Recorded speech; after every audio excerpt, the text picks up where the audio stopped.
Hello friends, today we are going to discuss Marconi-Karp's rule, which is used to find the structure of major regioisomer formed after the electrophilic addition of an unsymmetrical reagent to an unsymmetrical alkene or unsymmetrical alkyne. Before going directly to the rule, let's first discuss four different scenarios of electrophilic addition of alkenes. Let's have a symmetrical alkene. Here we are calling it symmetrical because the substitution pattern of both the alkenic carbons is the same. If we allow it to react with a symmetrical reagent XX, one X will add to the left carbon and other to the right to give only one product. So in this case, there is no question of regioselectivity. If we allow it to react with an unsymmetrical reagent, here the reagent is called unsymmetrical because it has positive and negative parts that are shown as E and Nu respectively. That means electrophilic and nucleophilic. In this case also, positive part will add to the one carbon and negative part to the other to give only one product. So there is no question of regioselectivity. If we have an unsymmetrical alkene, means the two alkenic carbons have different number of substituents and we allow it to react with a symmetrical reagent, then one X will add to the left and other to the right carbon to give only one product. So in this case too, there is no question about the regioselectivity.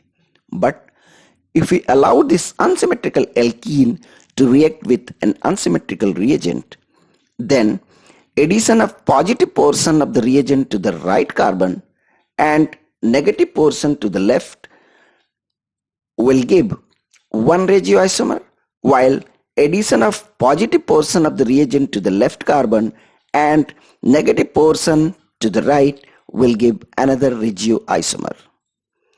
Out of these regioisomers, this is the major and this is minor. If we compare the structure of alkene and major product, we will find that right side carbon of the alkene has greater number of hydrogen atoms compared to the left. And in the major product, the positive portion of the reagent is attached to the carbon having greater number of hydrogen atoms. Based on these facts, we can say that when an unsymmetrical reagent is allowed to add to an unsymmetrical alkene, the positive portion of the reagent preferentially goes to the side of the double bond that has more hydrogen atoms.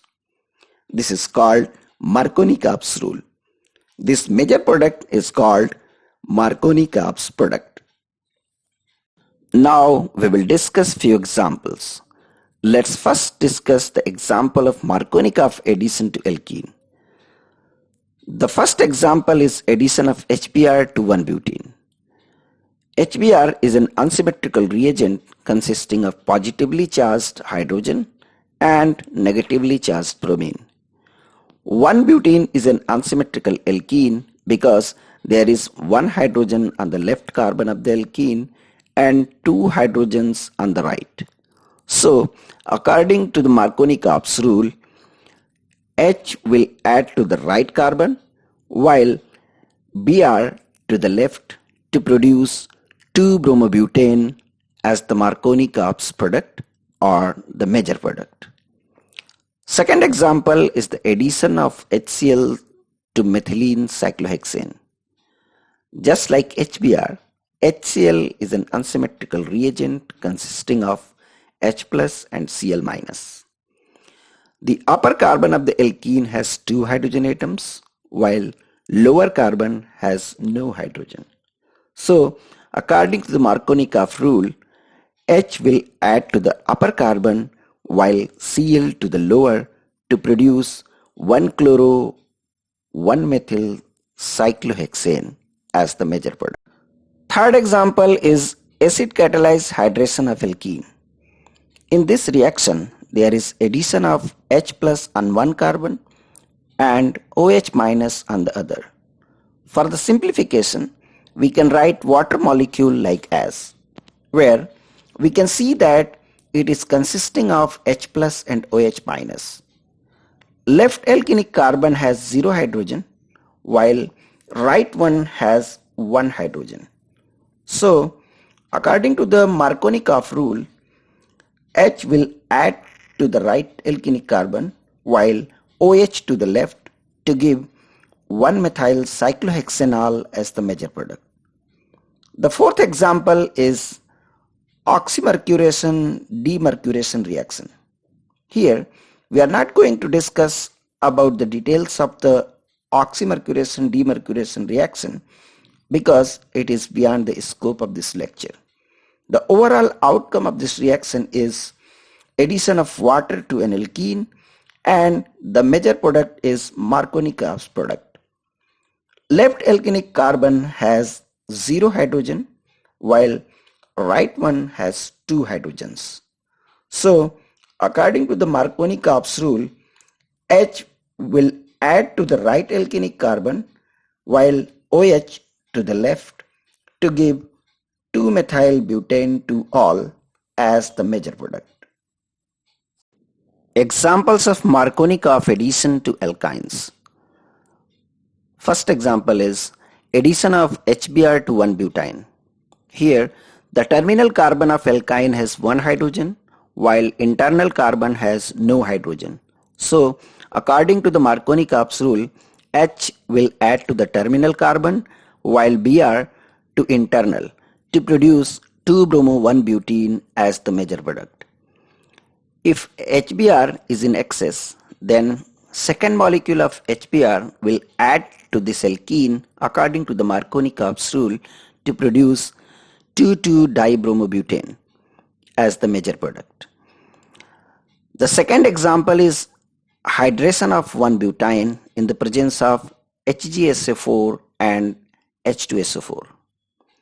In this case also, H will add to the terminal carbon while OH to the internal carbon to produce 2-hydroxy-1-butene, which undergoes ketoenol tautomerism to produce more stable keto isomer, which is 2-butanone.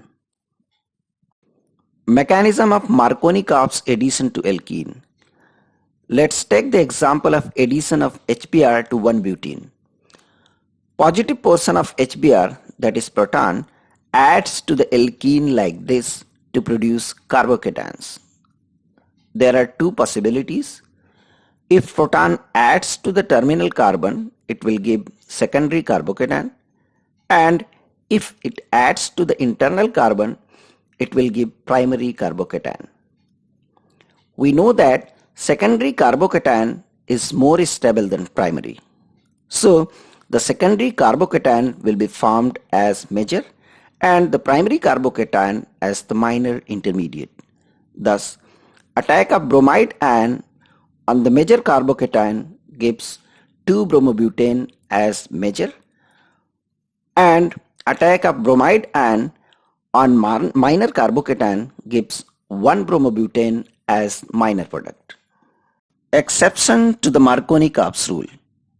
According to the original statement of Markovnikov's rule, the positive portion of the reagent preferentially goes to the alkenic carbon having greater number of hydrogen atoms. This statement only takes into account the stabilization of carbocation by alkyl group. However, a possible resonance stabilization of carbocation by suitable functional groups can play a significant role here.